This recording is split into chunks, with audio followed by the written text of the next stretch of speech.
Please kindly be seated.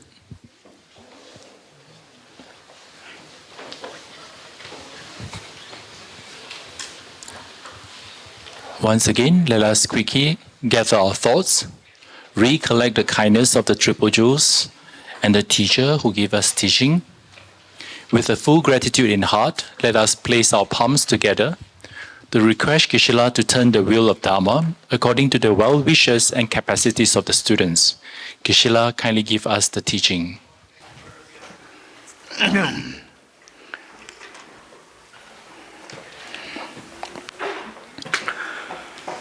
I go for refuge and am enlightened to the Buddha, the Dharma, the Sangha. By my accumulations of practice of giving and so forth, may I become a Buddha to for all sentient beings. I go for refuge and am enlightened to the Buddha, the Dharma, the Sangha. By my accumulations of the practice of giving and so forth, may I become a Buddha to for all sentient beings. I go for refuge and am enlightened to the Buddha, the Dharma, the Sangha. By my accumulations of the practice of giving and so forth, may I become a Buddha to for all sentient beings. Sanje Jodo Zogi Chonam La Chanjo Bado Dane Gyapso Chonam Peda Benjur Sanje Jubare Jo Sanje Choda Zogi Chonam Chanjo Bado Dane Gyapso Che Tage Jinso Kebe Chonam Bela Benjir Sanje Jubare Sho Sanje Choda Sogi Chonam Chanjo Bado Dani Gyapso Che Tage Jinso Kebe Sonamgi Bela Benjir Sanje Jubare Sho Om Ye Dharma Hetu Prabhavam Hetum Tesham Data Tesham Chayo Niroda Evam Vati Mahashramanaya Swaha Om Ye Dharma Hetu Prabhavam Hetum Tesham Dathagato Yavatat Tesham Chayo Niroda Evam Vade Mahashamanaya Swaha Om Ye Dharma Hetu Prabhavam Hetum Tesham Dathagato Yavatat Tesham Chayo Niroda Evam Vati Mahashramanaya Swaha. All phenomena arise from causes. The causes are dropped by the Tathagata. The cessation causes as well as dropped by the Great Seer.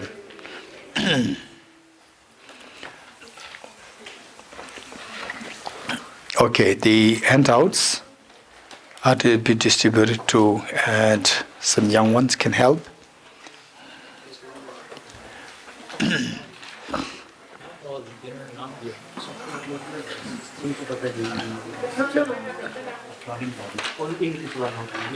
Only in English. Only the ones in English. Those who gave you names.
There is 45 signs, so I did 45, so still 50 minutes.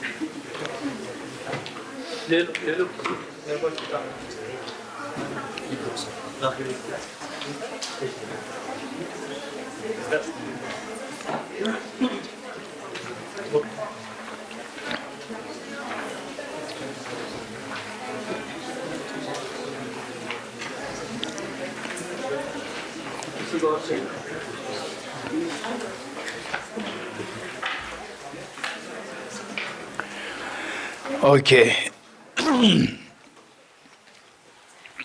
So this handout, Venerable Professor Tinzu, she put effort to put them together, and Deer Park printed this out.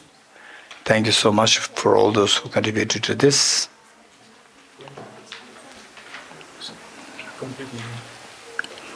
Okay. The power of the practice of Bodhicitta. Many of you have seen what is in the mornings. We recite the maximum verse praise to Lama Tsongkhapa, which in Tibetan is means to make him ombo champion, to go malachim, someone that Kajaki, but Sugan Songoba, Dosandra Bajala Soba. So here, Lama Tsongkhapa, initially composed by Lama Tsongkhapa himself, he quoted his teacher, Jizun Rendawa Shunulutu, to the three embodiments of the three perfect qualities of the Buddhas: the perfect power, or your perfect knowledge, perfect love, and perfect power. So perfect knowledge embodied by Arya Manjushri, and perfect love embodied by Arya Balaguteshvara, and the perfect power embodied by Arya Vajrapani. So there's one anecdote which is very important for us to know, that about the Arya Vajrapani, the power of the practice of Bodhicitta. What happened was that the Buddha was presiding over. Okay, some people still excited. I don't know why they're excited. They're not listening to what I'm saying. They're excited.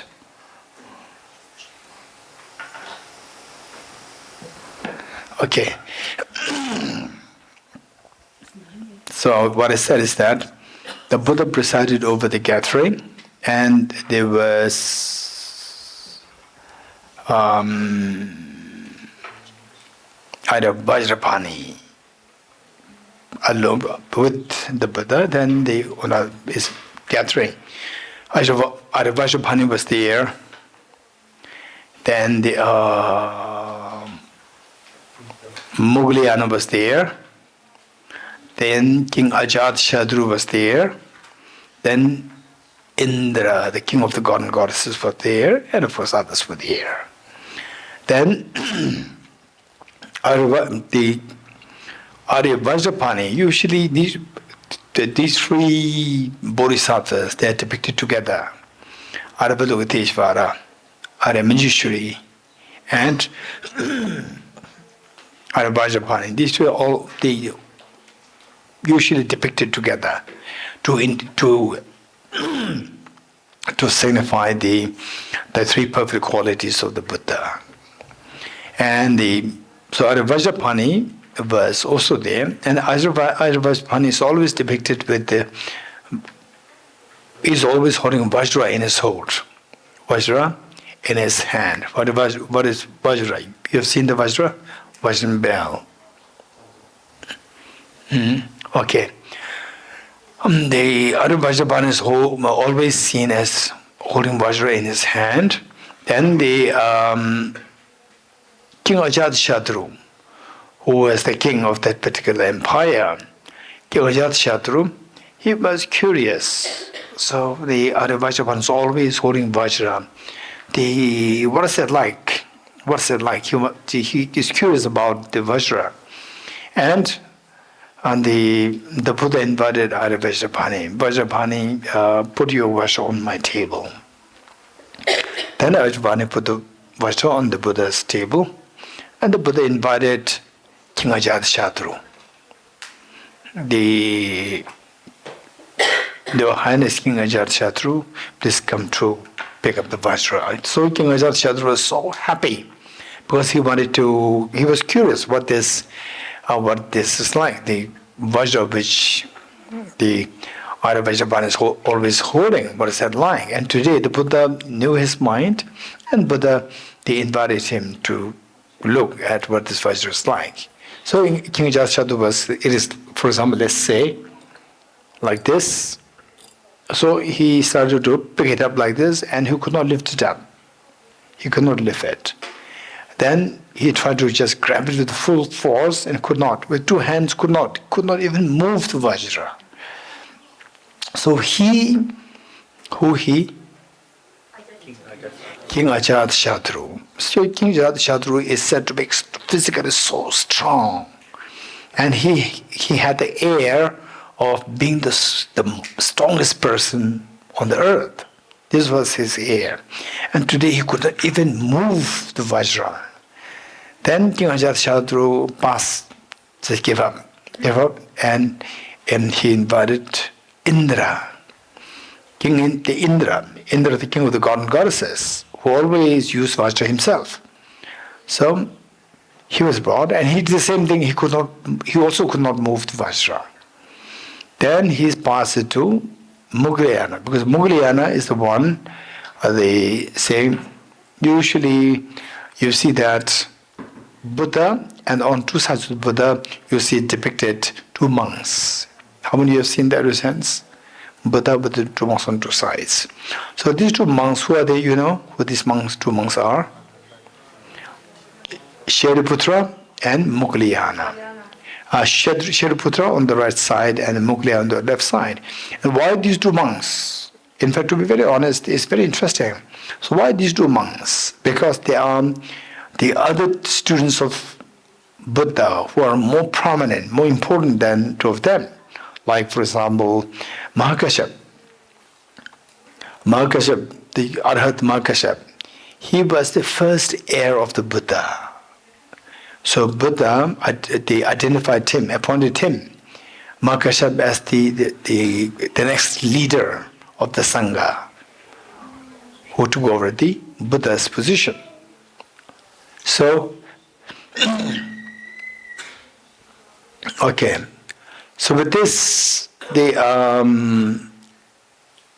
one on the right side is Shariputra. Shariputra is known for his intelligence. He said that amongst the Buddha's disciples, he is the one with the greatest intelligence, Shariputra. And Mugliana is considered as the one amongst the Buddha's disciples, one with the greatest miracle power. Mugliana again has various interesting anecdotes regarding Mugliana. So then from Mugliana, because of his miracle power, the Indra passes it down to Mugliana to check the Vajra. Then Mugliana, because of the miracle power is related to his meditation, who he went to do deep samadhi. And then from the samadhi, the power is gained. And then he tried to move it. He could not even move it. So Mugliana then cried. Mugliana wept. And in front of the Buddha, he wept, saying that my miracle power is gone now. My miracle power is gone. Buddha said, no, your miracle power, your miracle power is not at all affected. It is still there. But your miracle power is not enough to lift this Vajra, to move this Vajra. Then the Buddha invited Ida Vajrapāṇi. Vajrapāṇi, just pick this up. And Ida Vajrapāṇi just used his thumb and the forefinger. With this, like a small toy, he picked this up and threw this in the sky and held it back and put it back. Then King Ajatashatru was so amazed. So he could not even move it with two hands. And Ida Vajrapāṇi, just with the thumb and the forefinger lifted through in the sky, picked it up, again held it back and put it back. King Ajatashatru was so amazed. With this, then the king Ajatashatru asked the Buddha as to how come that Vajrapani has a tremendous power. How come? And the Buddha said that this Vajra, nobody can move it. Forget about lifting it. Nobody can move it unless until somebody's getting a high realization of the Bodhicitta, without which this cannot be moved. So the Bodhicitta is not like a soft compassion. It gives us so much of power, mental power as well as physical power. So then the king Ajatashatru, because that he was so curious, he was so ambitious over the physical might, physical power, he requested Buddha, what are the causes with which that made Vajrapani, they held it and they placed it like a small toy. So what are the things that, the causes that Vajrapani did, that he's able to do this? So then Buddha gave the whole list of the causes to gain such a power as Vajrapani. So the list of the things to be practiced, which Buddha indicated, they constituted primarily is about the compassion, respect for your parents, respect and kindness to the poor people, and so forth. All things about the compassion. So Buddha gave the list of 10 causes. So for this, what is that? King Ajatashatru. Okay, so with this mind, that present Bodhicitta, this is extremely precious. And with this mind, we are doing the 9 steps. So, how many steps we done? 1. What is that? Equalizing self and others. Okay, equalizing self and others. Now, what is next? Reflecting on the demerits of cherishing oneself. Reflecting on cherishing. So now step one is to take us a little closer. It's like the first step to jump to the roof. Equalizing self and others. That will be easier. So next is to exchange self and others, to cherish others more than oneself. But for that matter, there must be some solid reasons why you should do that, why you should cherish others more than oneself. So how many of you would say that, okay, cherishing others more than myself, this is too much. Reasons to cherish others more than myself, this is okay. So this is what is bound to happen. What is bound to happen, therefore, if we don't, this is very funny. You cherish others and you get what you want. You cherish yourself and you don't get what you want. This is extreme. This is one of the greatest of the puzzles or the irony. You cherish others and you get everything what you want. And you cherish yourself and you don't get anybody you want. This is the greatest of the irony. Okay. So tell me, what do you think is the purpose of the self-centeredness? Self-centeredness is attitude. It wants the best thing for oneself. So why is that my mindset? What do you think is that self-centered attitude wishing? What does it wish? To protect? To protect yourself. To protect yourself. And anything else? To protect yourself. And what? Anyone? To make myself happy. To make myself happy. Yuri? To make yourself happy. Okay. So now, the irony is that the self-centered attitude is very funny. This self-centered attitude, while it is supposed to protect yourself and to give yourself happiness, in reality, it harms yourself. Instead of protection, it harms. Instead of giving happiness, it gives miseries. This is amazing. So for this, we really need to contemplate more on this. We need to contemplate more on this. For example, like point number 2 and point number 3. Reflect on the demerits of cherishing oneself and reflect on the merits of cherishing others. So, for example, like the 3 kinds of suffering. 3 kinds of suffering, particularly the suffering. Suffering is the result of non-virtuous karma.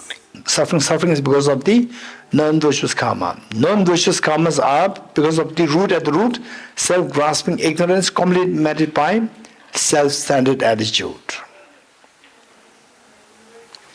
Self-grasping ignorance complemented with self-centered attitude then gives rise to the non-virtuous karmas, and which gives rise to all the suffering. At the suffering at the root is the self-centered attitude. So last time we talked about who was that? I talked about the boss. Pamela, your boss is nice, not nice? Not nice. So your boss CEO is very nice, right? And one day you passed by the CEO's office and your CEO was scolding your boss, right? You've been so lenient to Pema, you've been so lenient to this person, that person, so forth. You should be more tough. And then you will be shocked. You're getting it? You see that this is a mastermind. So a mastermind, there is self-centered attitude here. And self-centered attitude says that I will give you happiness. Yes, Mathia? Self-centered attitude, I'll give you happiness. And the lady, there was your name? Who said the protection? Mariko. So, Mariko, you thought that self-centered attitude protects you. You're getting it? And Mathia self-centered thing, Mathia and Yuri thought that self-centered attitude is giving you happiness. You're getting it? But what's the opposite of happiness?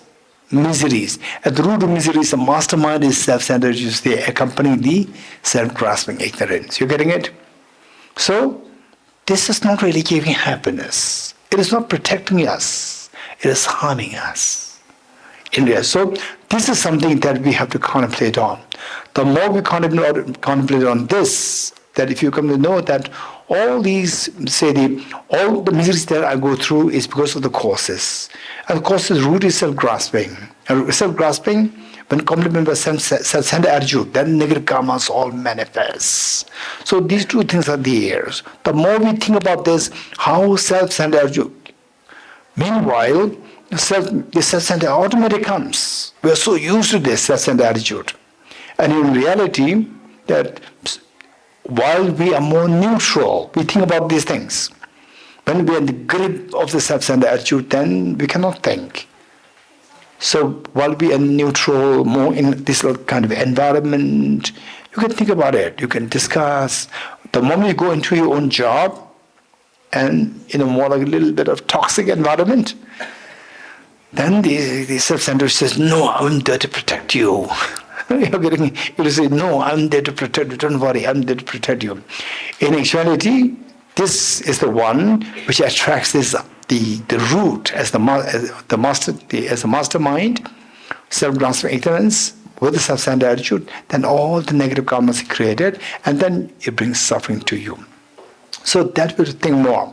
The merits of cherish oneself. And then opposite of which is merits of cherish others. Okay.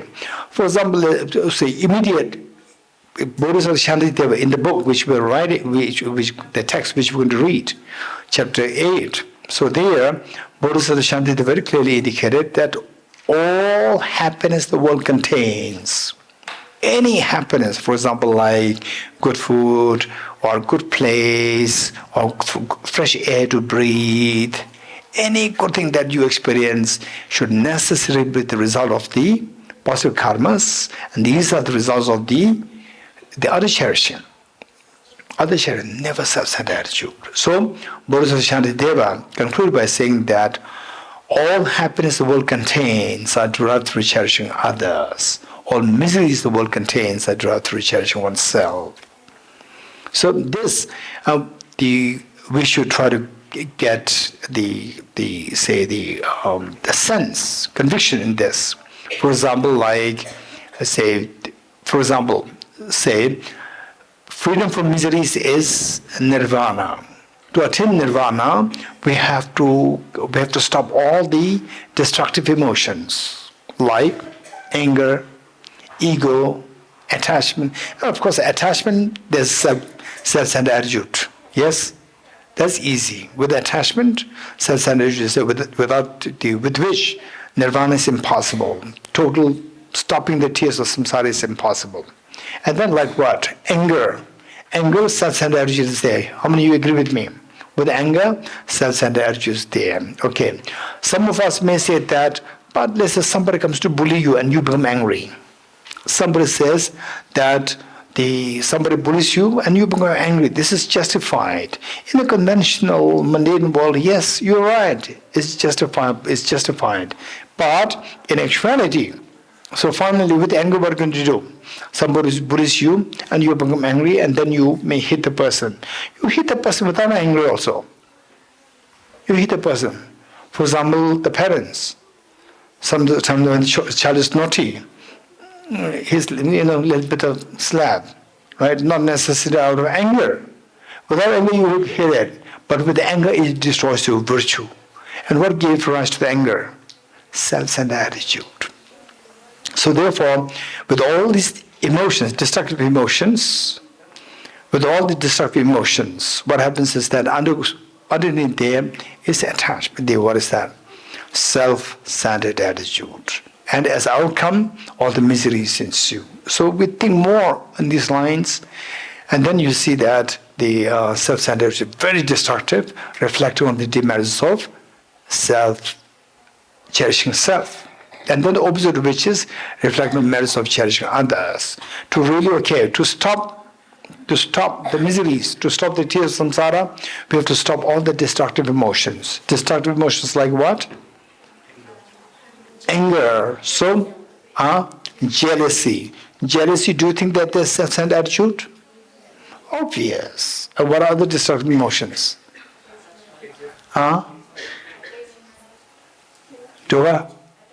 Attachment, of course, self-centered attitude is obvious, so obvious. Ego. Ego, does it have self-centered attitude?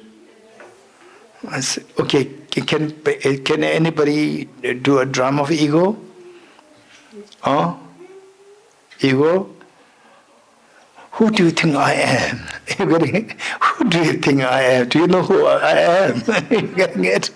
So it means I'm ego. I'm a low standard person, and you're pretending, assume yourself as somebody, but actually you're saying my thing is very low.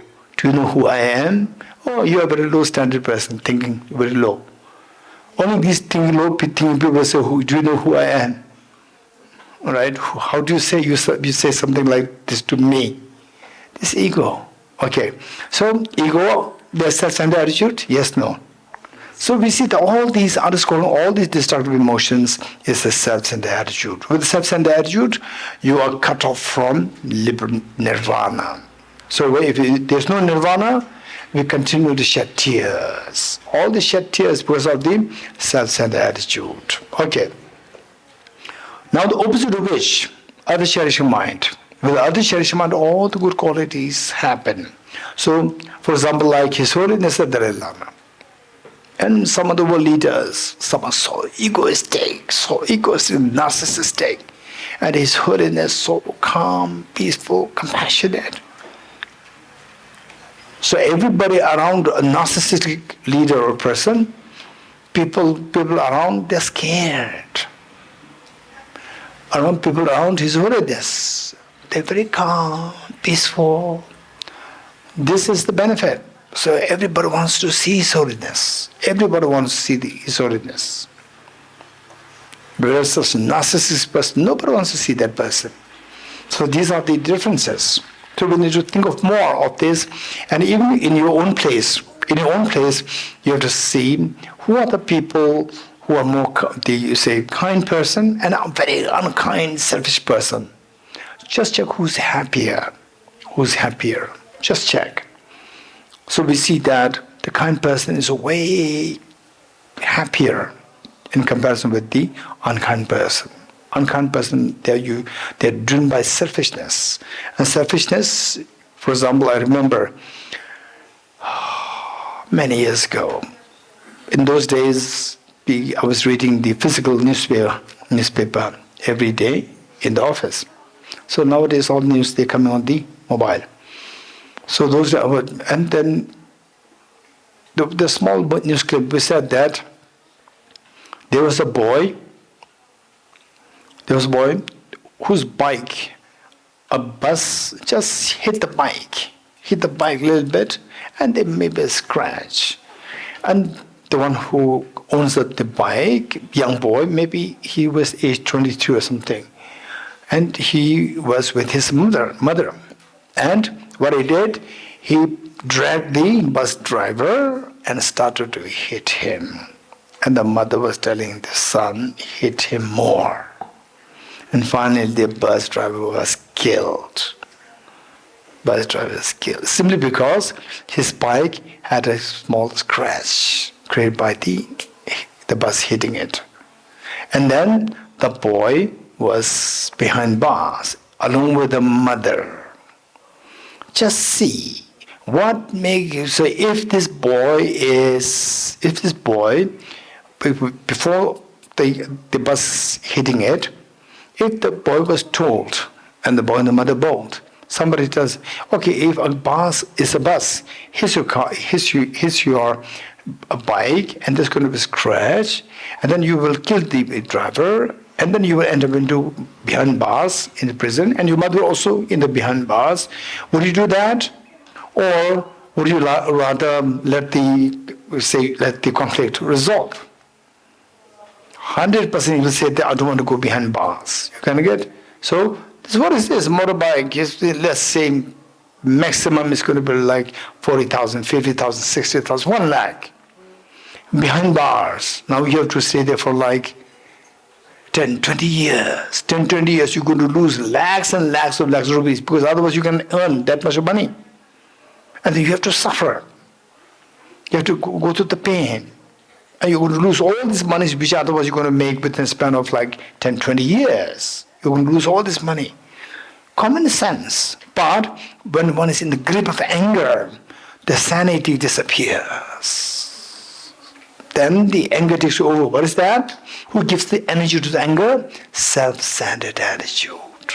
So self-centered attitude put him behind the bars, supposed to give him strength and protection and give happiness. Now the real happiness is in the prison. Protection is in the prison. There was a protection given by the self-centered attitude.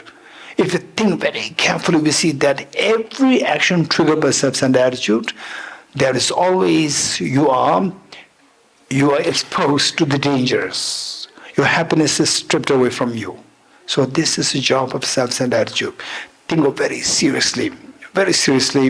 So that way, finally, this practice is so beautiful. So beautiful. Once in a while you can become angry. When you become angry, don't give in to the anger. Anger can just spontaneously arise. But just after the anger, give yourself a time and think. So anger towards the husband, anger towards your wife, particularly anger towards your parents, not much towards the children.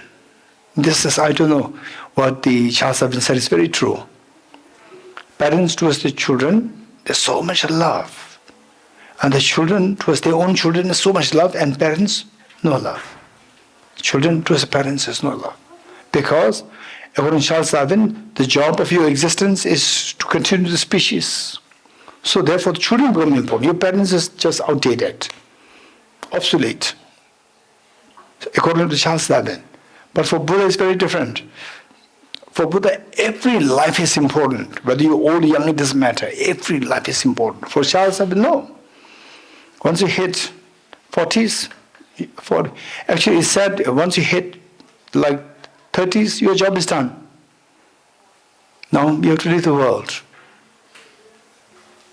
So your children, they are important, and you are not important. This is according to Charles Darwin's principle. I think these the thoughts play a very important role in this, how the society works.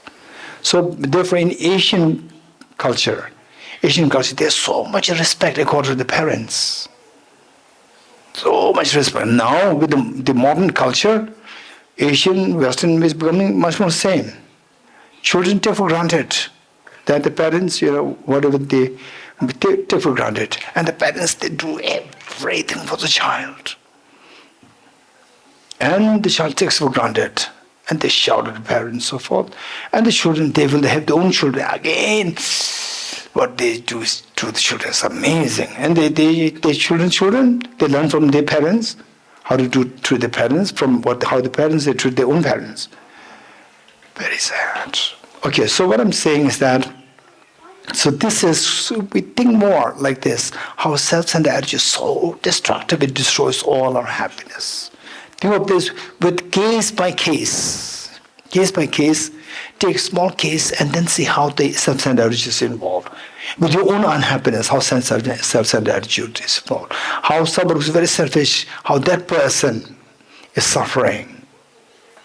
Sometimes they say self-centered attitude, some person who's very selfish, looks very strong and daring, audacious, deep inside is very unhappy. Okay, so with this we need to contemplate more on these two things. And the more we contemplate, for example, say any pain that we experience, particular suffering for us, the suffering. And for more evolved beings, then suffering change. And the most evolved beings, pervasive condition suffering. For the ordinary people, suffering 100% at the root is self-centered attitude. At the root is self-centered attitude. Any pain that we go through, just learn how to see that this pain is because of the non-virtue. Non-virtue is because of this self-grasping ignorance first. Because of the afflictions. Afflictions because of the inappropriate attention. That because of this self-grasping ignorance, complemented by self-centered attitude. Okay, and then this is very important. So at the core of all these, the cause of the miseries, there is the self-grasping ignorance, self-centered attitude. How do you know that? Okay, let me quickly explain this. This is very important. And this is the audience. How do we know that all our, the miseries, the pains, they are associated with the self-grasping and self-centered attitude? For example, when you're angry, or say the jealousy, or sadness, anything of this thing happen, you do one thing. You say, meditate on emptiness very briefly. Emptiness, wisdom of emptiness is the opposite of? Wisdom of emptiness is the counter force for self-grasping ignorance. So what happens with the wisdom of emptiness, say feeling of sadness. So you are feeling sad and think of the emptiness. Think of emptiness, and with the emptiness, it counteracts the self-grasping ignorance. When self-grasping ignorance, power of the self-grasping ignorance diminishes, then you start to feel the lightness. You feel light. So this is indication that the opposite of this wisdom of emptiness, self-grasping, is actually acting to create this pain. This is one thing. Then how self-centered attitude. Again, instead of meditating on emptiness, you meditate on compassion. You meditate on compassion. Compassion, say for example, you feel the pain. And imagine that you love somebody, like your mom, dad, brother, sister, husband, wife, children, and so forth.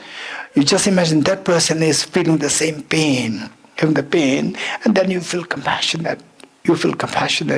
So just meditate on compassion. Again, you will feel light. That happiness which pulls you, it dissolves and you feel light. Which is a clear indication that opposite of compassion is selfishness. Selfishness acting on your feeling the pain. It's very obvious.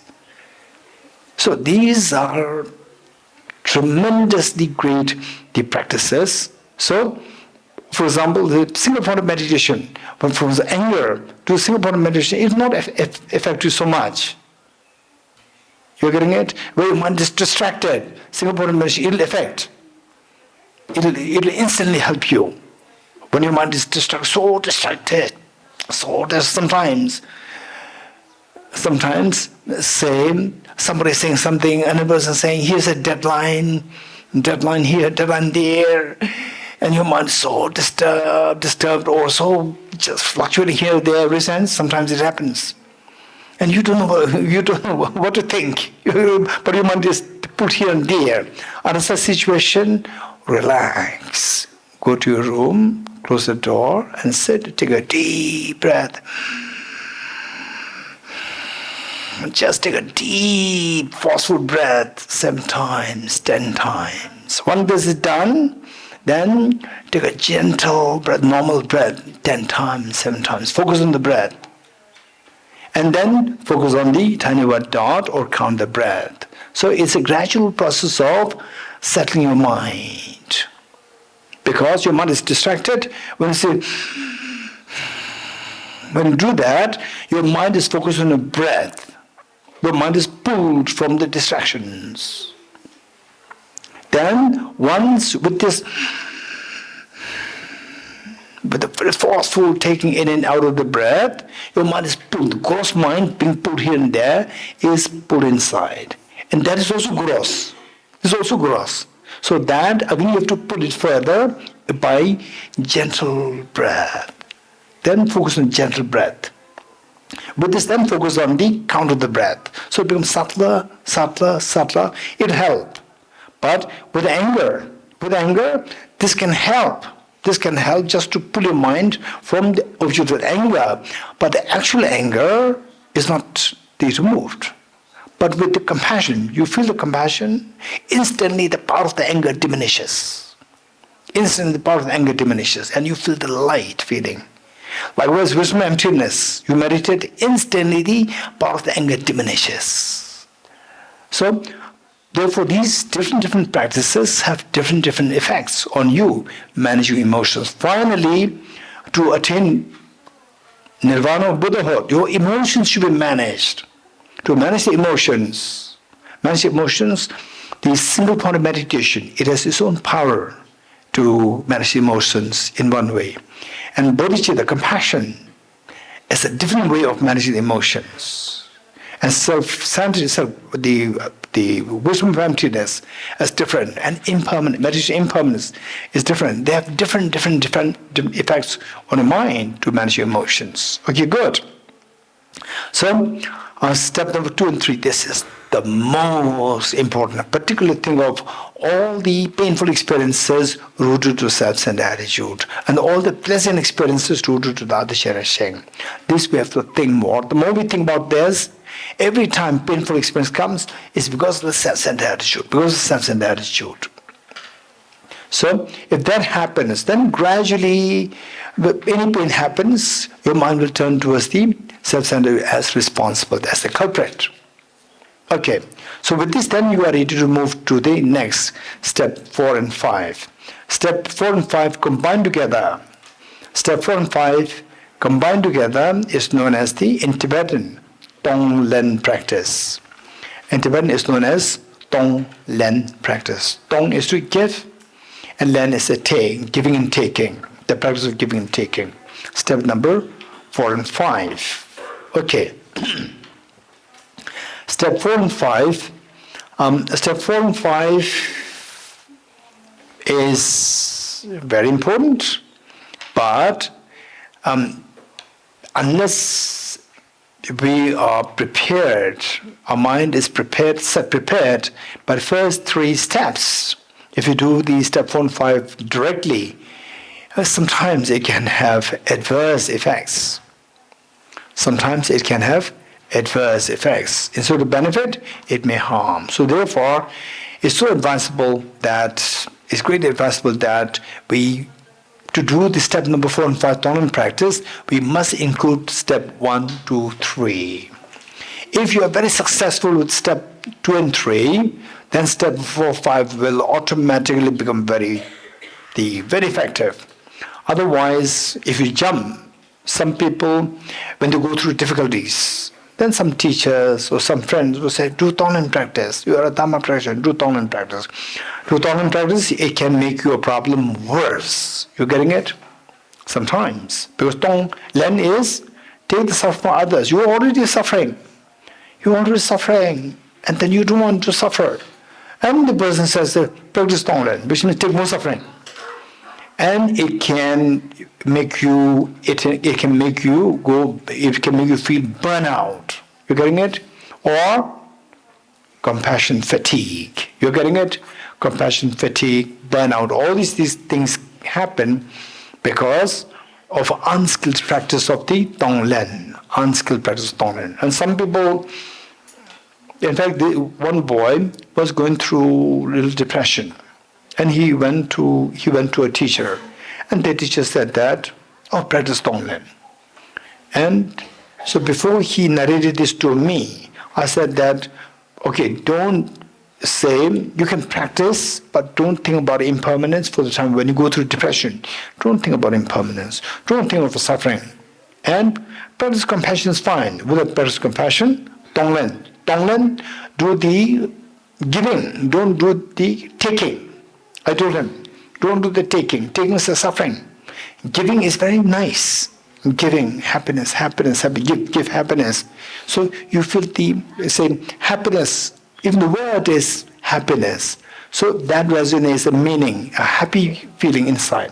Happy feeling is activated. Whereas suffering, the word attracts the meaning of pain. So you're already in pain.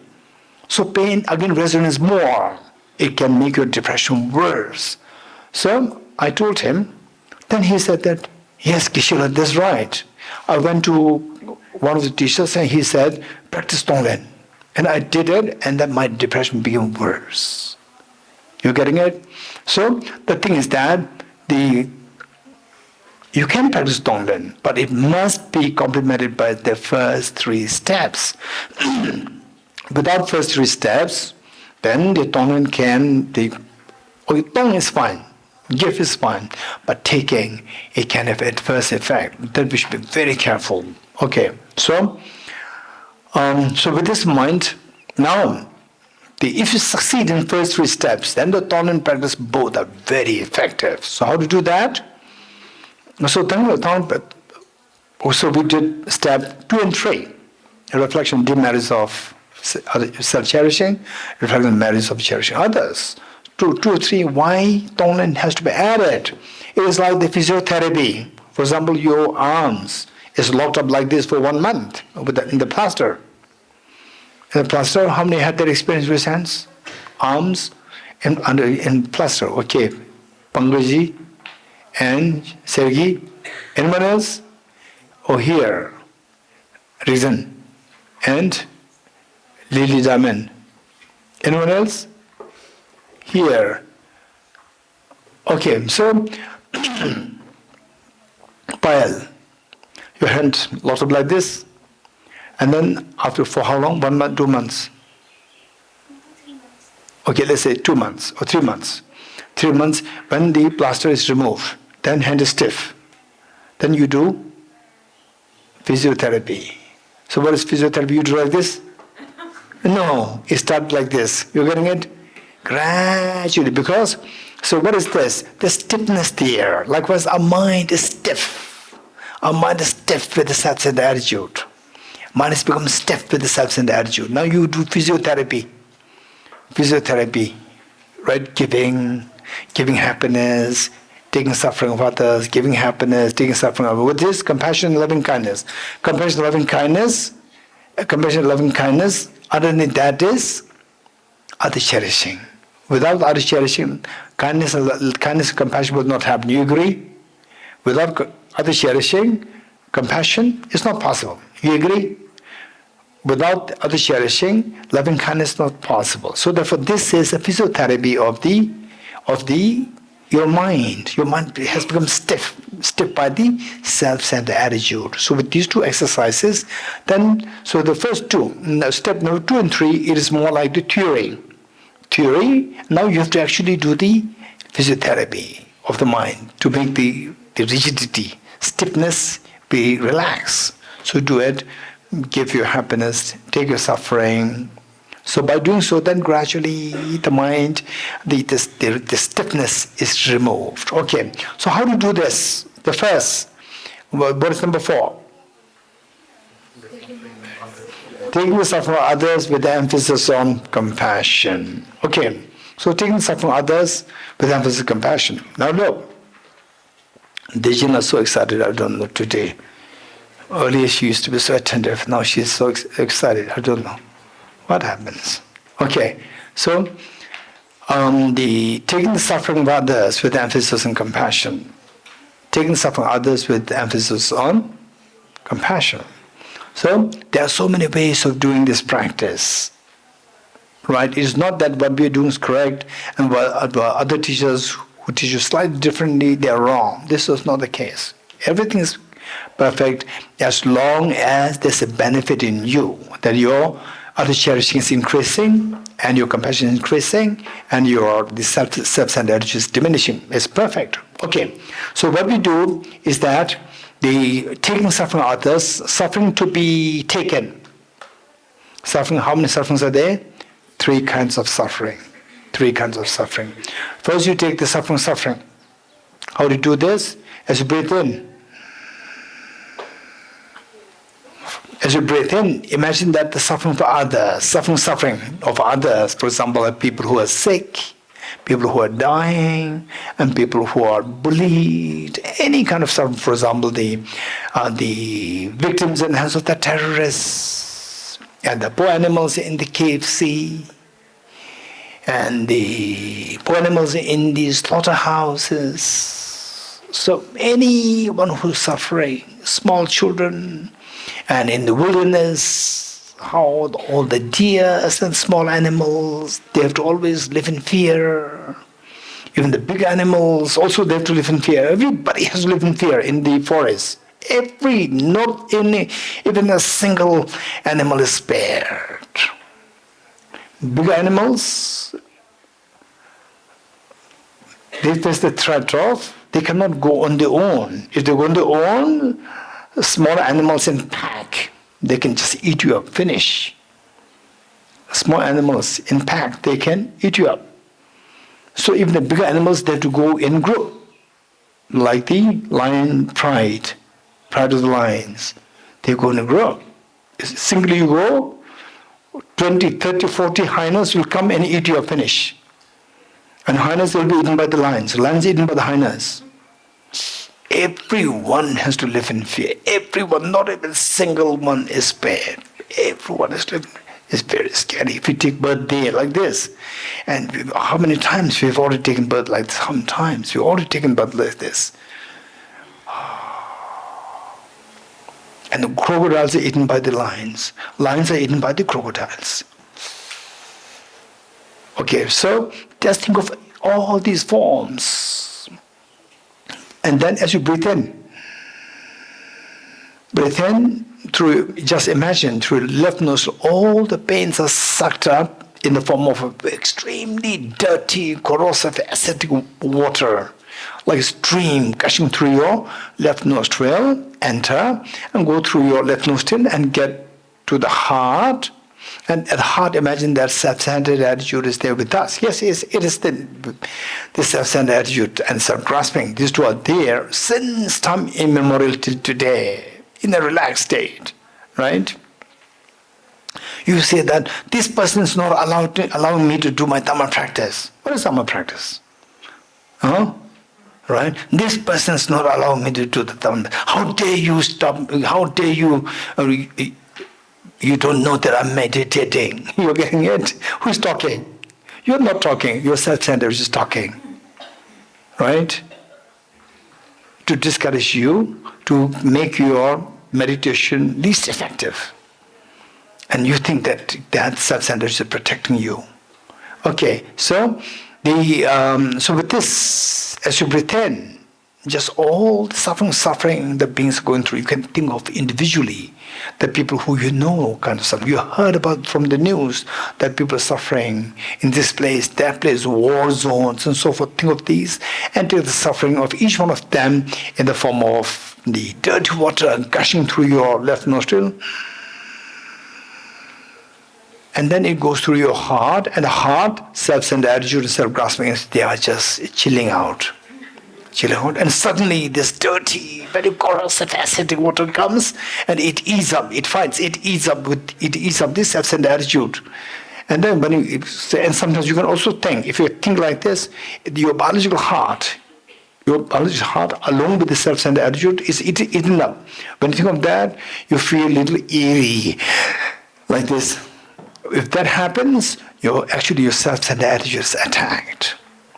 And then the dirty water goes through your body down the earth and goes like 3 times. You do that. And sometimes I remember His Holiness, in his own public teachings many years ago, said this can also be the best of the Dharma practice and puja. Puja to help somebody who is sick. Somebody who is sick, you could think of that person and imagine as you breathe in, you imagine that the pain of that person you are taking out of compassion, you're taking and going through, but it actually helps or not, it doesn't matter. It doesn't matter. But this is actually very effective for you, no doubt. And then the other person can be benefited if you are very strongly karmically connected. So you do 3 times. Then followed by suffering change in the form of the bait. You're getting it? In the form of bait. Oh, all the beings, they are being lured. They don't think about for example, say I remember some people who truly feel the Dharma, when they see young people wasting time, not only young, even the elders also wasting time over intoxications, then they say, oh, what a waste, they're wasting their time. And they think that it's fun, it's happy, it's suffering change. But in the eyes of more evolved beings, they see that you're wasting time. Your precious human birth, you can easily get out of samsara by using this precious healthy body, young healthy body. You can use this and think of wisdom of emptiness, Bodhicitta, and then exit out of samsara where all your tears of samsara stops. But instead of that, one is intoxicated. Jigmal is the Tejan is still intoxicated. I can see she's distracted. Okay, so, and Tejan is blaming somebody. Don't be distracted, and don't blame others also. Okay, so now I'm distracted. Hey Tejan, you tell me what I was saying.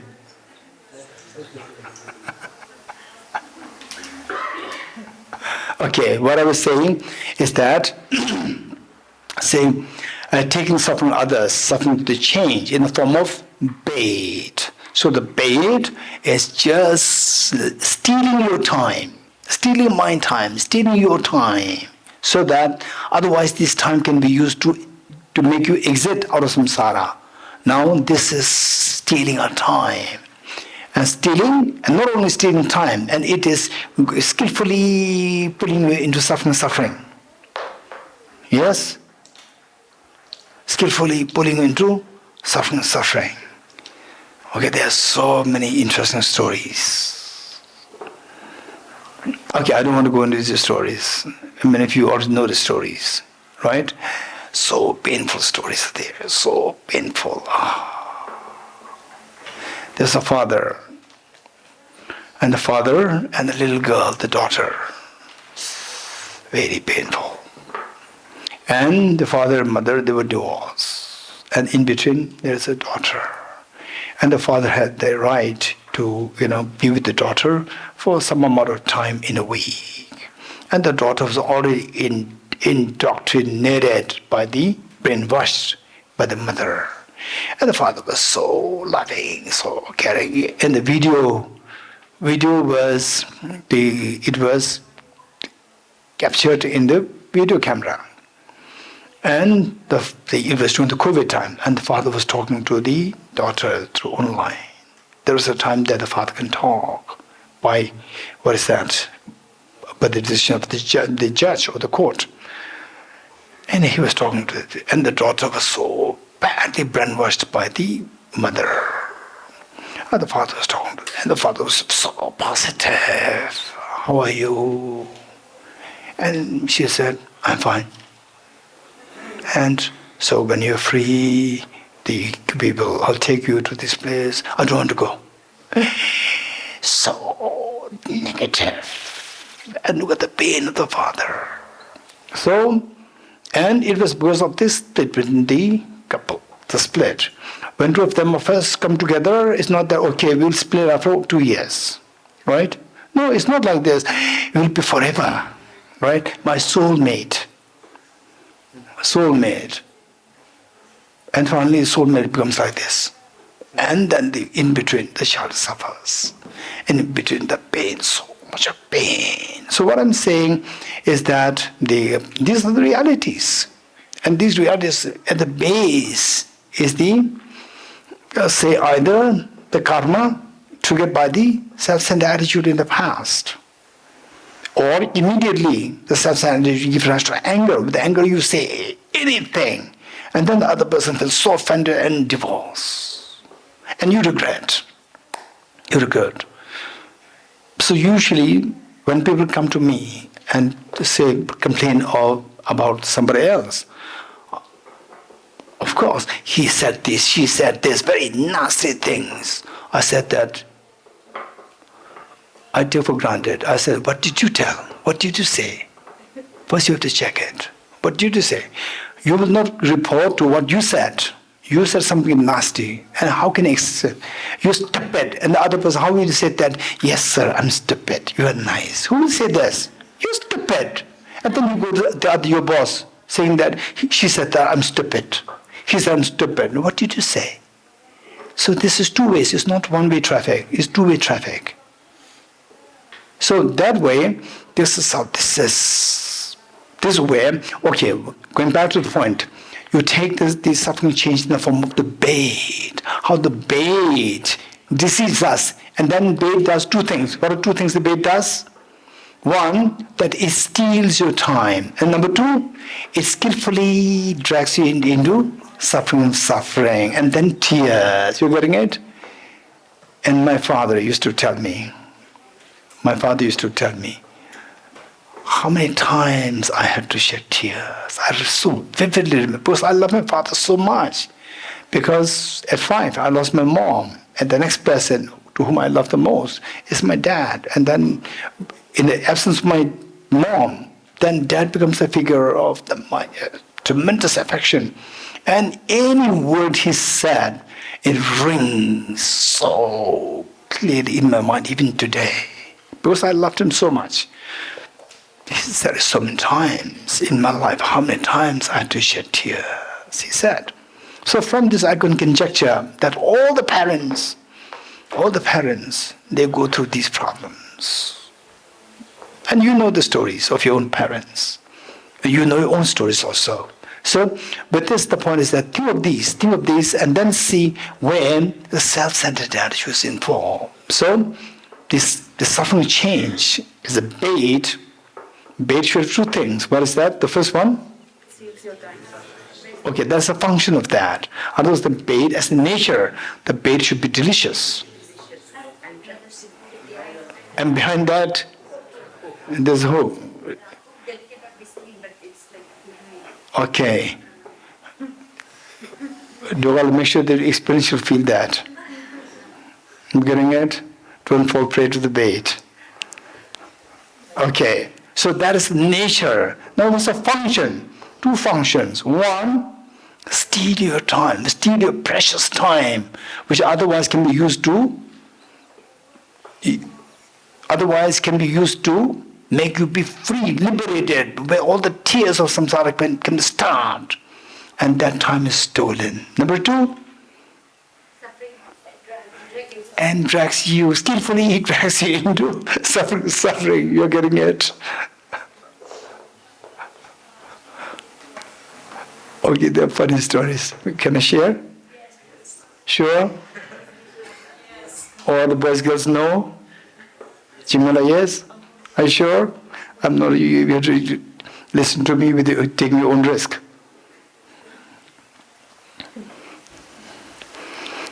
Something regarding me.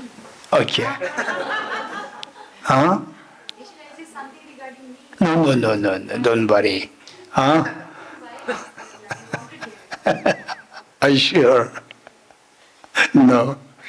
Okay. I must not talk anything that comes to my mind. I should also have a sense of discretion. Okay, good.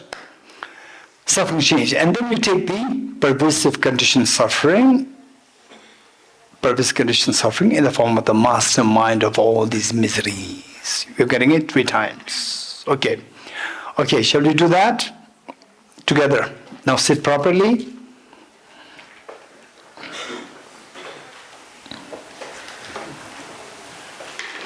So once in a retreat, like this, we're talking about we're talking about the suffering. And there was a girl who said that, what kind of suffering? Examples. The girl said that he had to split with his boyfriend. And the boyfriend's doing like this, doing that, and so forth. All the nasty things. So then I asked, who split? You split or he split? And she said, he split. Which means that you're going through suffering and he's going through suffering change.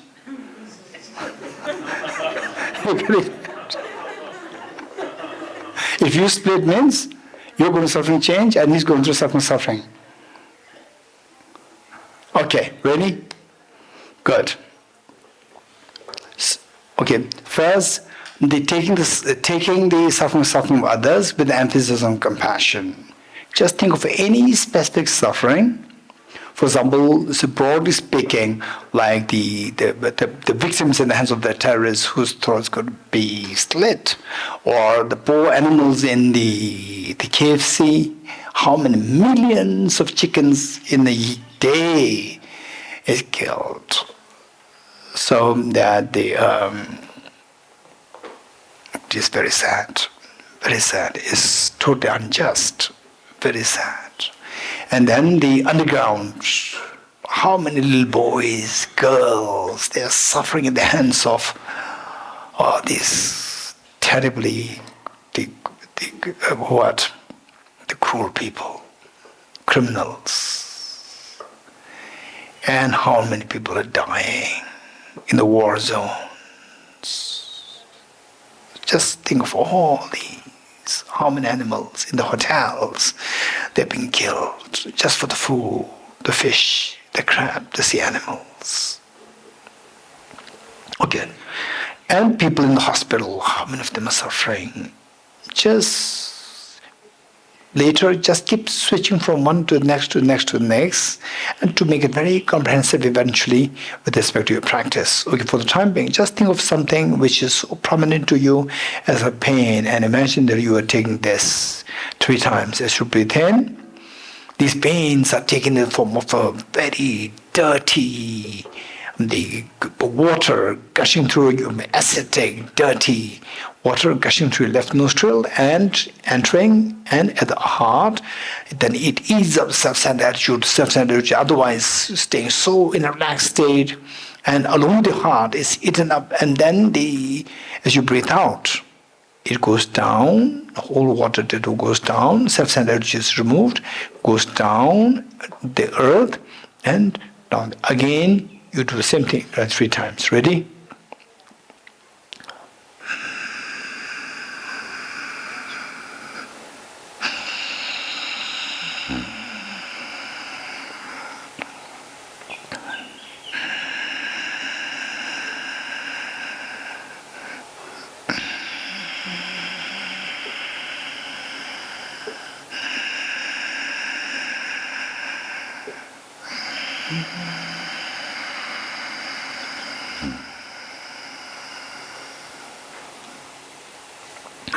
Good. Next, suffering change in the form of a bait. Bait which steals the time, the precious time, and which drags the beings into suffering. Okay, 3 times.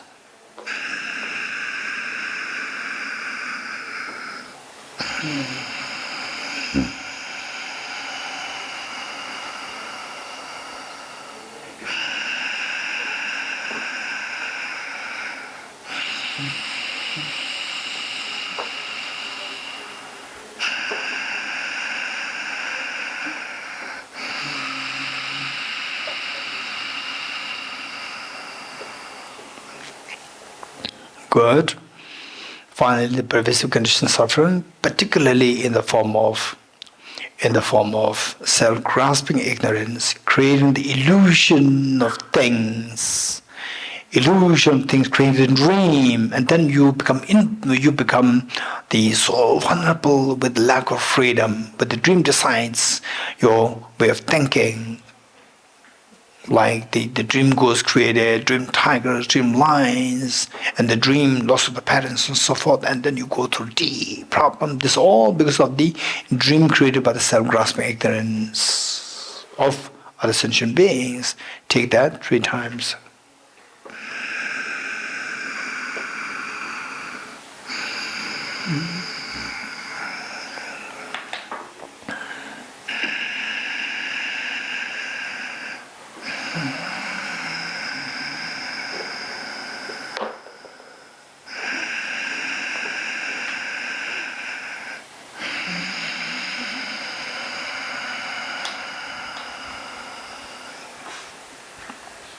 Are you good? This is taking the suffering of others with emphasis on compassion. Next, giving your happiness to others with emphasis on loving kindness. Okay, giving. Giving is a generosity. Again, when talk about giving, it is again the different teachers, they may give you different explanations. It's fine. So here what we're trying to do is we're trying to make it very comprehensive based on some very standard texts. So here, giving. In the standard text, you find the mention of the 4 kinds of generosity. 4 kinds of generosity, giving, generosity. First, generosity of material resources. Number 1, generosity of material resources. Number 2, generosity of affection. Generosity of affection, number 2. Number 3, generosity of protection or fearlessness. Generosity of protection or fearlessness. And finally, the generosity of dharma. Okay, generosity of material resources, generosity of affection, generosity of protection or fearlessness, and finally, generosity of dharma. 4. Okay, so so as you breathe out, now breathing out, giving your happiness to others with emphasis on loving kindness. So you can think of the beings who are deprived of happiness. The beings deprived of happiness, and then as you breathe out, the happiness is a result of happiness is the causes.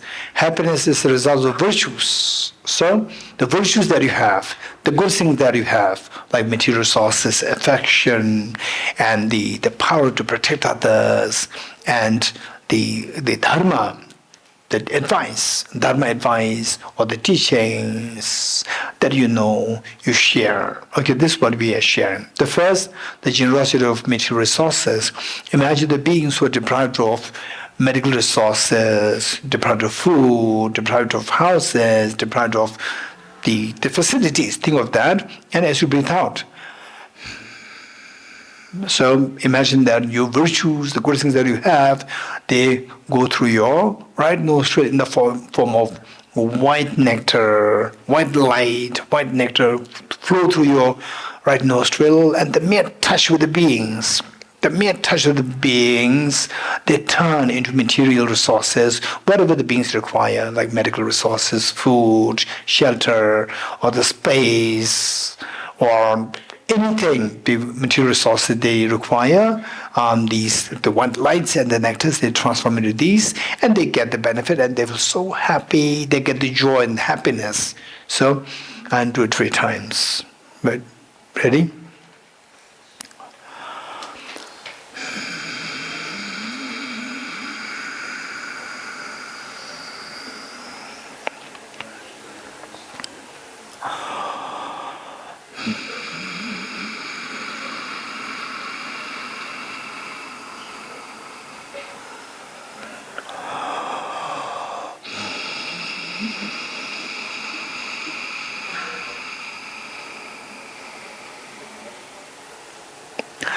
So when you imagine that they transform into material resources and that the individuals, they're so happy, and this happiness, seeing that they're happy, you feel the joy. You're so happy that you're able to make somebody happy. Okay, let's do this once more, 3 times. Material resources.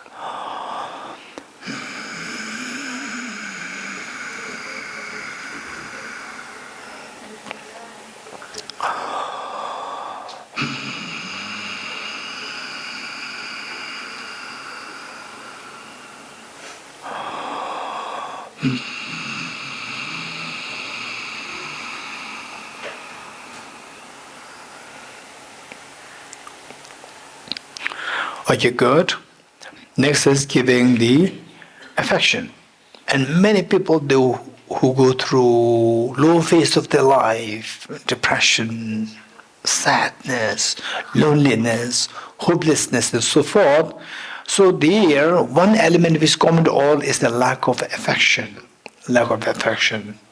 So imagine that you again, when you breathe out, the virtues and your affection, your compassion flows in the form of the white lights, and the nectars flow through all the beings, and the beings who are deprived of affection.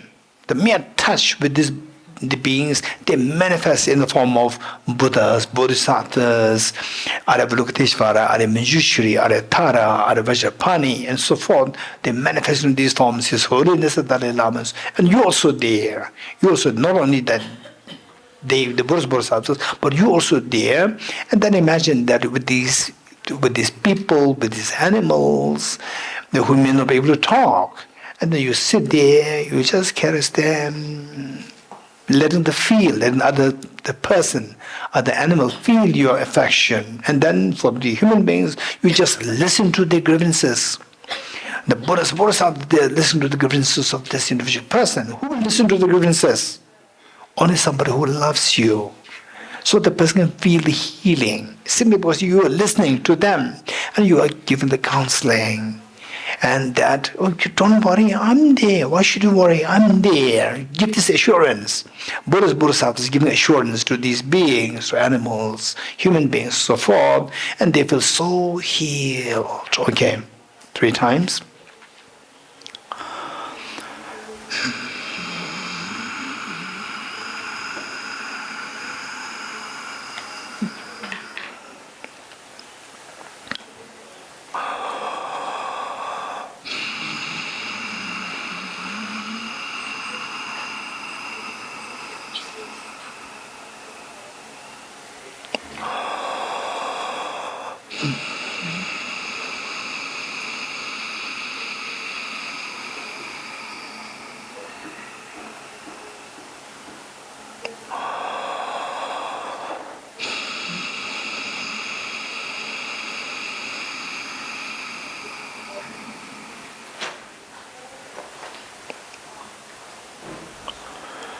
Okay, good.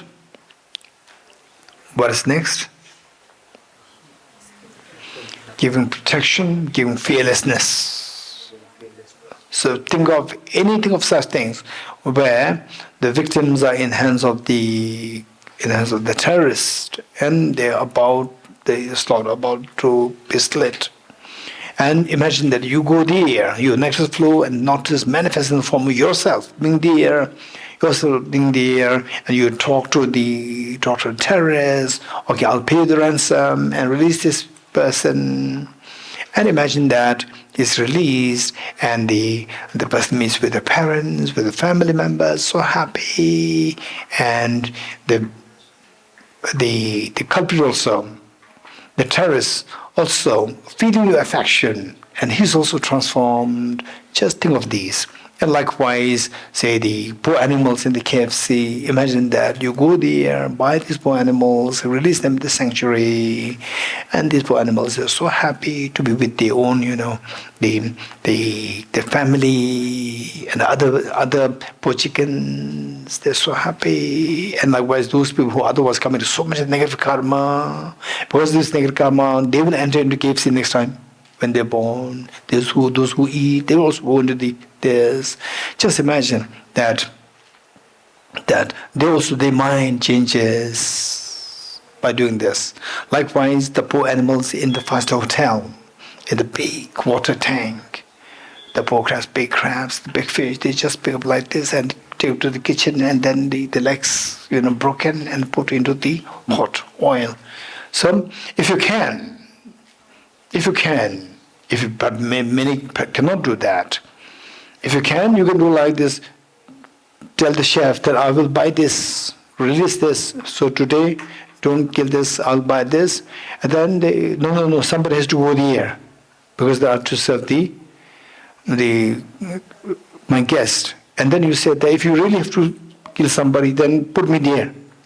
Let this poor animal go, the crab go, and then he cuts your limbs, and then you alive put into the oil, and then what's feeling? What's the feeling? This feeling of like this. When that happens, what is happening? Your self-centered attitude is attacked. But many cannot do that. You do this once and you may go into depression. So don't do that. Right? Those people who can do that, you can do it. Otherwise, majority cannot do that. So, and the Buddha has been extremely practical. He advised those people who are prone to be mentally so badly affected, they advise not to do that practice. So you just see that you pay some money, buy the crab, buy the fish, and then you release them in their own places, and then they are protected. And even the chef, he also changes his mind. He doesn't have accumulate negative karma. And then he doesn't have to go through the next phase as a fish or as a crab, where he's going to. So all these are protected. So you protect the fish and the crab from the evident suffering, and you protect the chef from the causes of the suffering.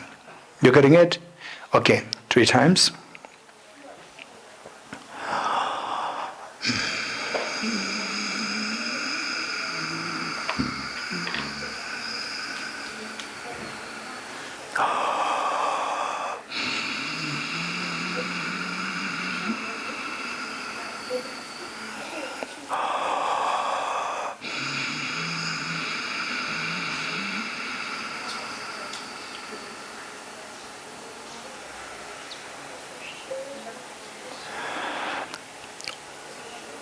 Okay, very good.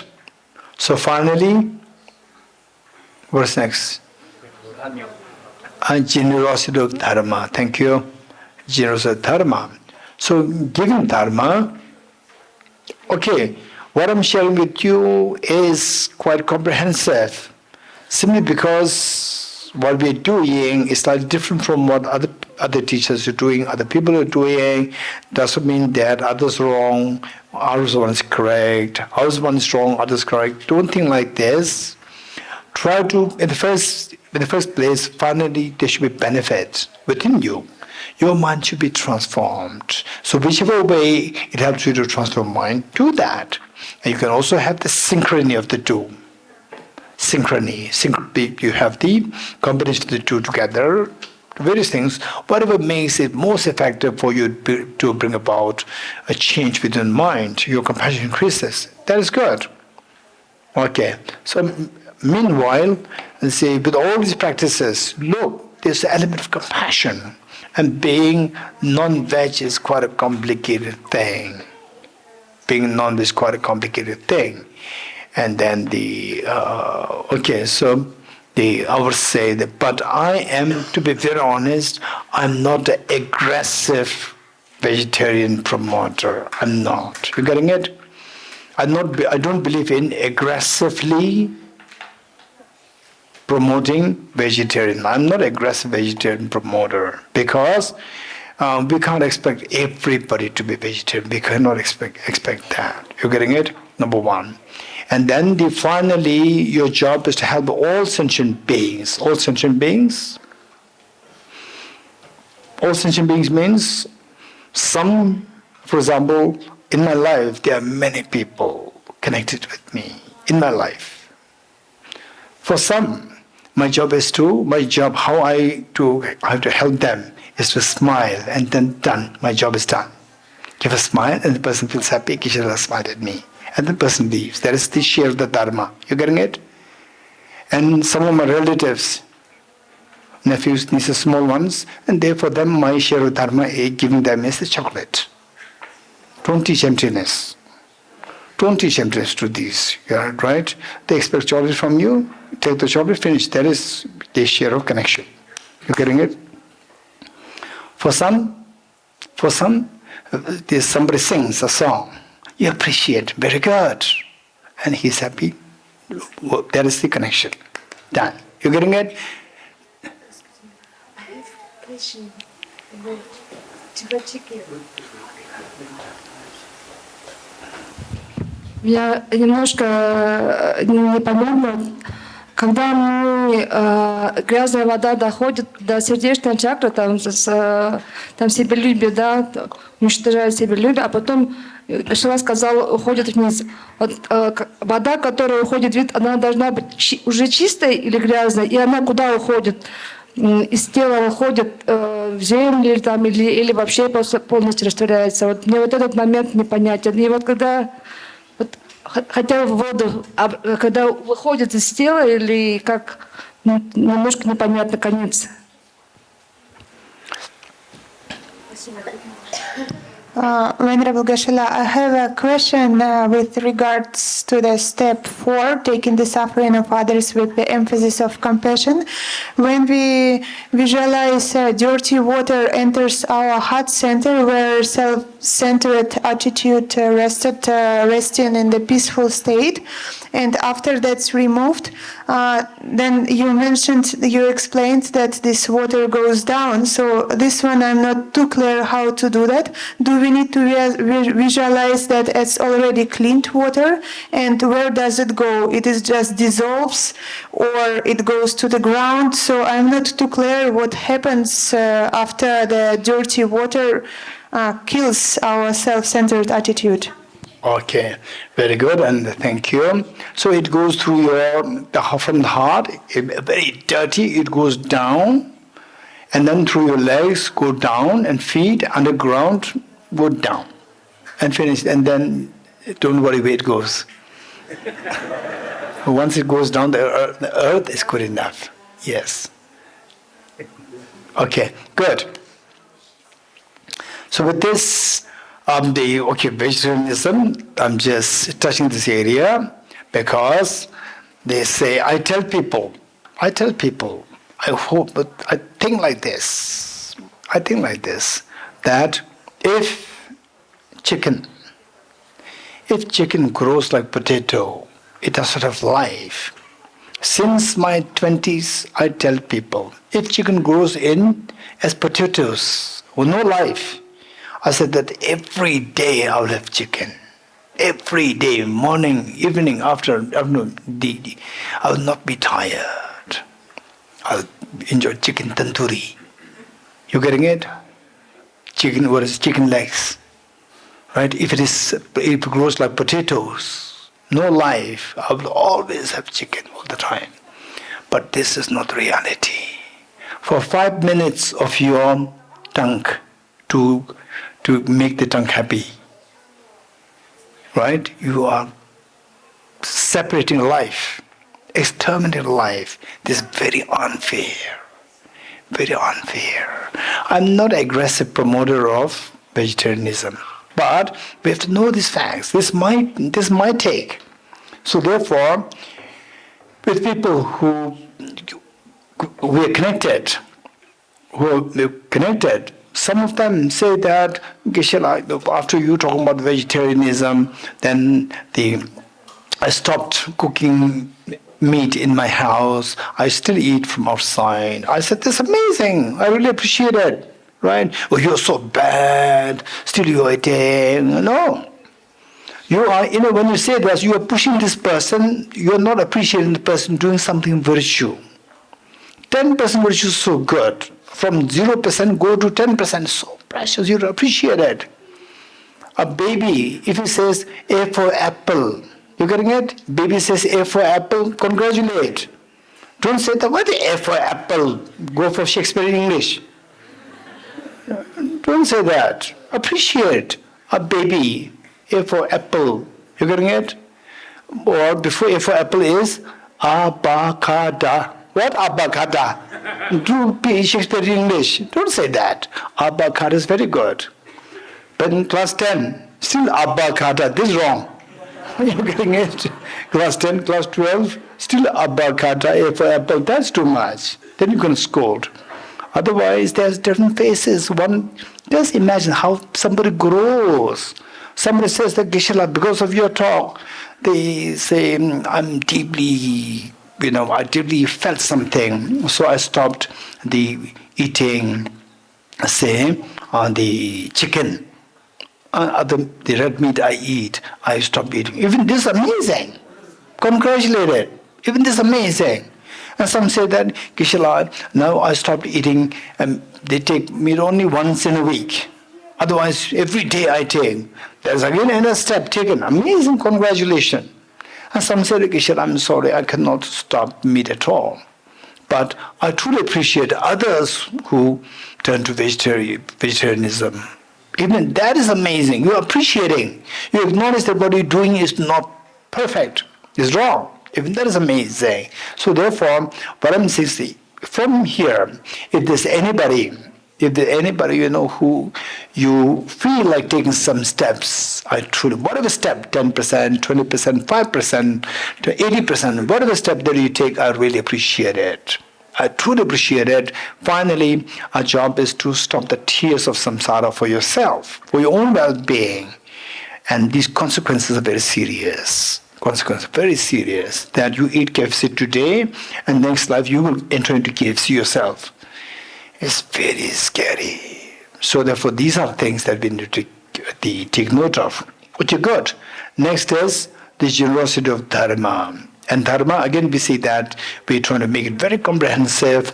Dharma, okay, let's make it 3. Let's make 3. Dharma with the 3 principal aspects of the path. So dharma means giving advice. Giving advice to take them to liberation, to nirvana and Buddhahood. Say, the renunciation, bodhicitta, and the wisdom of emptiness. Renunciation, bodhicitta, and the wisdom of emptiness. So first, as you breathe out, imagine that the virtues, particularly your knowledge of the renunciation, with great compassion, your knowledge of renunciation, particularly all these virtues in the spirit of the wisdom of emptiness, bodhicitta, all combined together, manifested in the form of the, say, white lights and the nectars flow through right nostril, and their mere touch with the beings transform into the Buddhas Bodhisattvas, like Arya Nagarjuna, Acharya Chandrakriti, Bodhisattva Shantideva, and so forth. They manifest in these teachers, like His Holiness the Dalai Lama manifest these teachers, and they give the teaching on renunciation. How, particularly renunciation meaning how to give up non-virtues. How to give up non-virtues. And then imagine that these beings, all the beings, they realize, oh, I should not be doing harm. Non-virtuous meaning harmful actions. I should not be engaging in harmful actions. So they realize this, and you just feel the joy that you are able to make all the beings realize that I should not harm others. So renounce harming others. Renunciation. Renounce harming others. One. Then the next is the Bodhicitta. Again, these nectars, white lights, they flow, may touch with wings, manifest in the form of the Buddhas, Bodhisattvas, and giving teaching on compassion, making them realize, finally, I have to awaken my Buddha nature. May I become Buddha for the benefit of sentient beings. Again, you make them realize that. This is number 2. And then when they realize it, you feel the joy. I'm so glad that now people, they're taking the responsibility to benefit all the beings. Not only stopping non-virtues, but also taking the responsibility out of compassion to become Buddha for the benefit of sentient beings. You feel so happy. Just imagine a mother, for the first time, a naughty, extremely undisciplined son started to become transformed and doing something so good for the family, studying, very responsible, how happy the mother would be. So this is what we should think of, that the beings become so responsible, generating bodhicitta, and because of the teachings that they receive from all the Buddhas, Bodhisattvas, and you feel the joy. Next, the teaching on emptiness. So what are these two? What are the first two? Teaching on Priya. Teaching on first one, second one. Renunciation and bodhicitta. Very good. Teaching on the renunciation. And these two are in the form of aspirations. May I be freed from, may I be freed from the non-virtues. May I not harm others. May I be free from suffering. This is renunciation. May means not yet materialized. Second one, bodhicitta. May I become Buddha. Not yet realized. Not yet materialized. The aspiration. May. These two are in the form of aspirations. Now, how to make these aspirations come true? By the practice of wisdom of emptiness. So, when you say may, then may I be freed from suffering means you have to remove what? Hey. The Bhumikaji. Okay. So Bhumikaji is saying that when you say may I be free from suffering, what attracts the suffering? The afflictive obscurations. So your job is to remove the afflictive obscurations. When you say may I become Buddha, what should you be doing? What makes you not Buddha? Cognitive obscurations. So these two obscurations to be removed. What will remove these two obscurations? Andrew? The wisdom of emptiness. So these two are in the form of aspirations. Now the two aspirations, to materialize these two aspirations, the wisdom of emptiness is required. That is the third. So you give again the nectar's flow, may touch, transforms the Buddhas, Bodhisattvas, and they give the teaching on emptiness. And then imagine that you try to invoke the experience of emptiness yourself a little bit, and this experience is what all the beings are feeling now, and you feel the joy. Are you ready? First then, giving the Dharma of renunciation 3 times.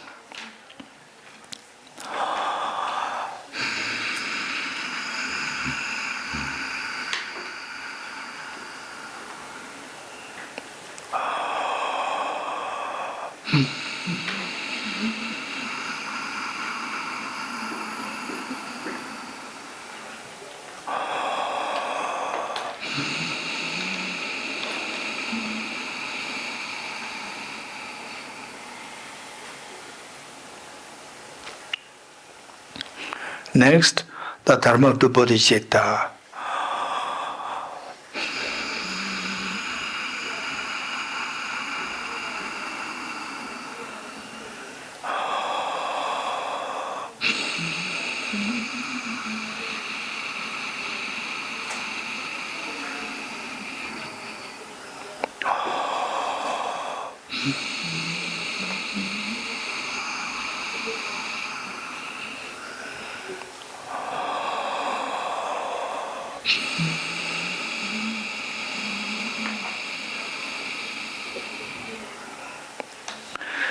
Next, the dharma of the wisdom of emptiness.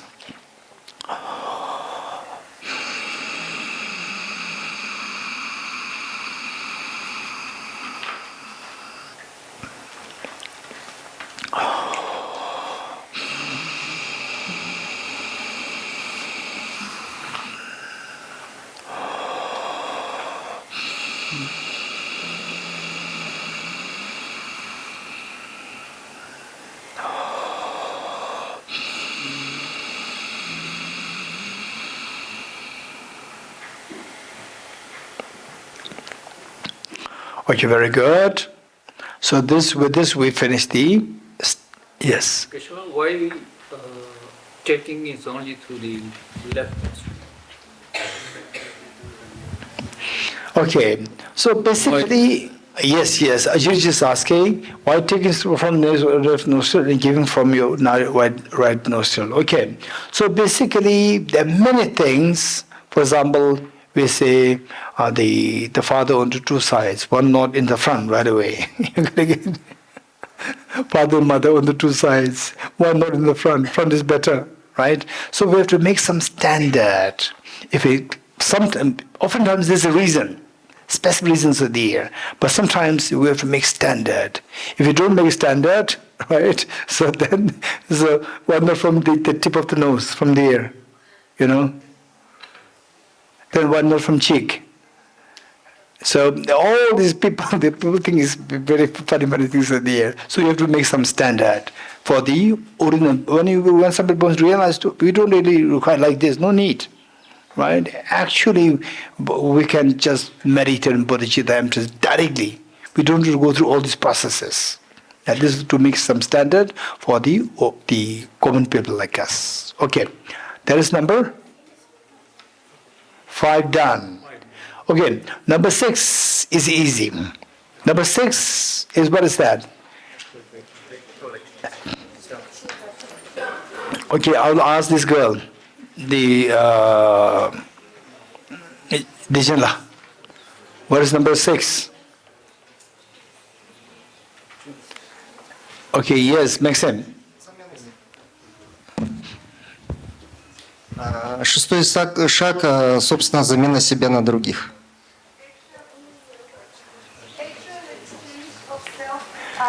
Actual exchange of self and others. Thank you. How many agree with Maxim? Raise hands. Okay. Actual exchange of self and others. So here, now it's coming to the real, now look, it is shaping and becoming now concrete. Bodhicitta is where you cherish others more than yourself. So thus far it is progressing. We are progressing along the path, starting from equalizing self and others. Because you cannot jump to exchanging. When others more important than me. When you say that, your mind will not agree.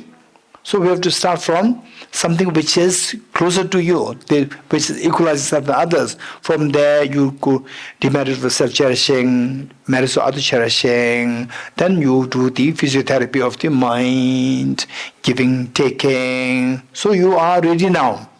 You see the demerit of cherishing oneself is so bad, cherishing others is so good for myself. So then you are now ready for exchange. So what is the exchange? Actual exchange of others. It's not that from today onwards you are me and me, you are me and I'm you. This is not exchange. Exchange is exchanging the objects of the cherishing. Exchanging the objects of cherishing. This is meaning.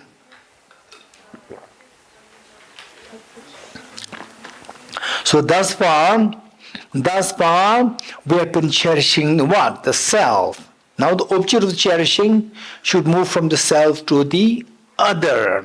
So, if at all I have to cherish somebody, I will cherish others more than myself from today onwards. You getting it?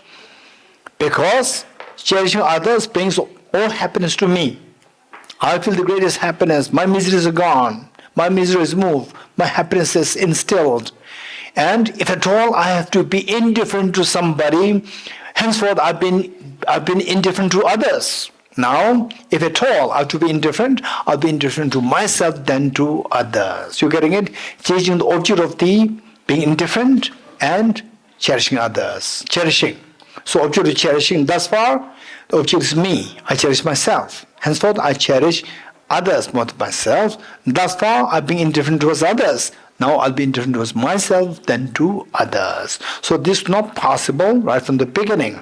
It is go through the processes only at the 6th level. Then you are entitled to you are now entitled to do that. You have the potential to do it. Okay, so here what you do is that mentally make a commitment, make a very strong commitment. Okay, due to these factors 1, 2, 3, 4, 5. I see that cherishing others is the best thing that I can do. So therefore, from today onwards, for my own interest, I will cherish others more than myself. I'll exchange the object of cherishing from self to others. And from today onwards, I will be indifferent with myself than to others. So exchange the object of the cherishing and being indifferent. Okay. So it doesn't mean that from today onwards you'll stop eating food. You getting it? Okay, I will not take care of myself. I stop eating food. Then I start walking rather than by car or by bus to Dharamsala walking, to Delhi walking. This is not a meaning. So now from today we'll read from this book, from the text, chapter 8. From today onwards, I will use this person, known as I, in whatever way will be greatest benefit to others. I will use this person for that purpose, to benefit others. So therefore this person is like an instrument. So car is for what? Car is to use. Car is to be used. So therefore you should take care of this car. Take care of this car. Make sure that you put the oil. Once in a while you have to take it to service. You're getting it?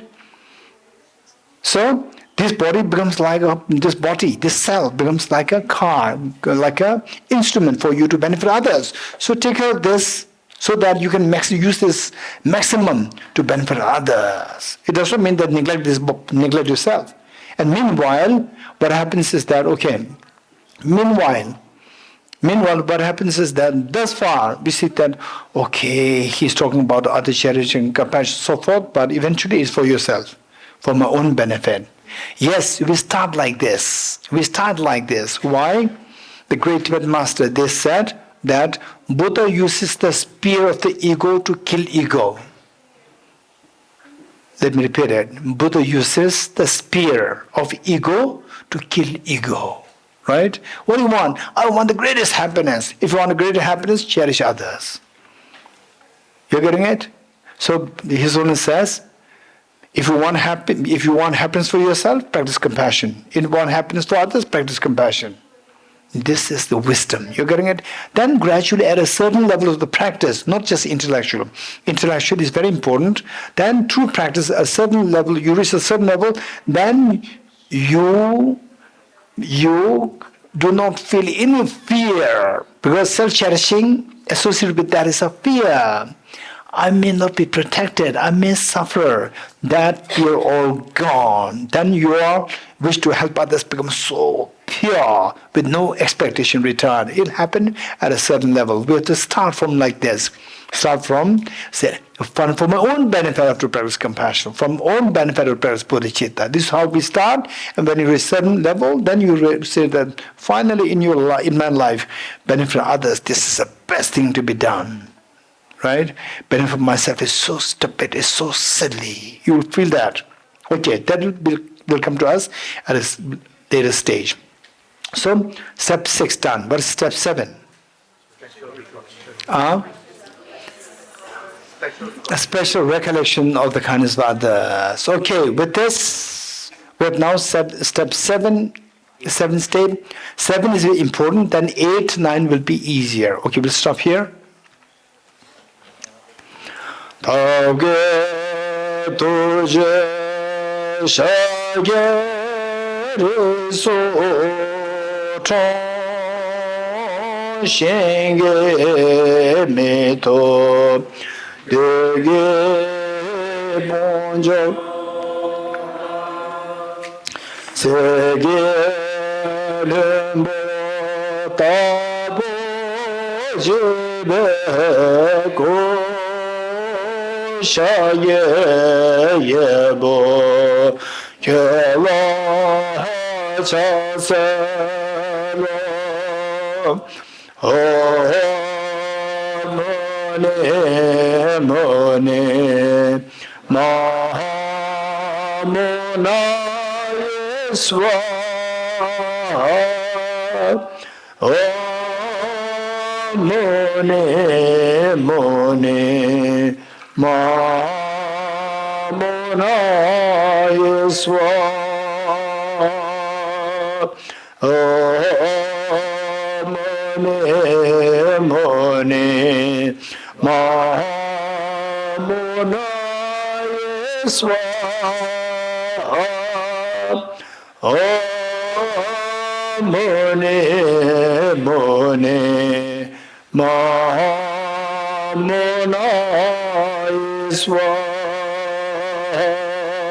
Okay, end declaration prayer, page 52.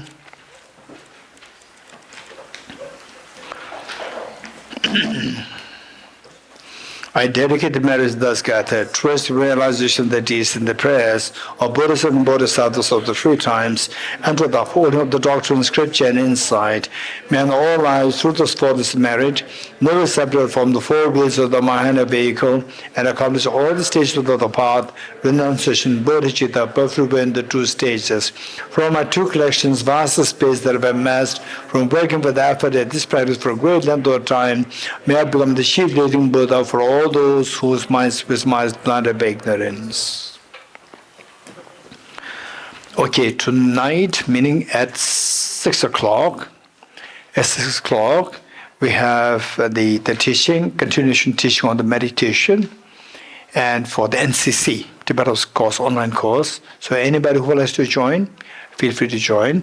And I think that the Ladakhi young boys and girls, Flooding Dharma, you are preparing some songs? Sing songs? Why not you sing tomorrow for everybody? What's your plan for today? No, make it tomorrow. Everybody can listen to this. It's beautiful, I know. But Jimela, her voice is amazing. But there's one, the incredible great voice. Where is this girl? Chenzom. Yes, her voice is amazing. In Ladakh, all the boys and girls were singing, and I could hear one voice which is so typical, so standing out. I was watching, who was this? I couldn't figure out which girl. And later on, movement of mouth, and I could see that this is a girl. And I was wondering, is this girl? Is this a girl whose voice is so amazing, vibrating, so beautiful? And later on, I came to discover that yes, this girl is from recent. Yes, this is amazing. Let's listen to her tomorrow. It's tomorrow, yes. Shimona, how's the voice? Not good. Not good for singing. I see, okay. Saying good for giving speech. Okay, joking. Okay, 3 prostration together. At 6 o'clock, the class, anybody interested can join.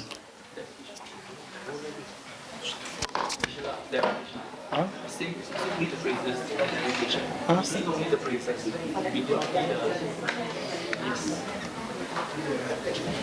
Everything's reset.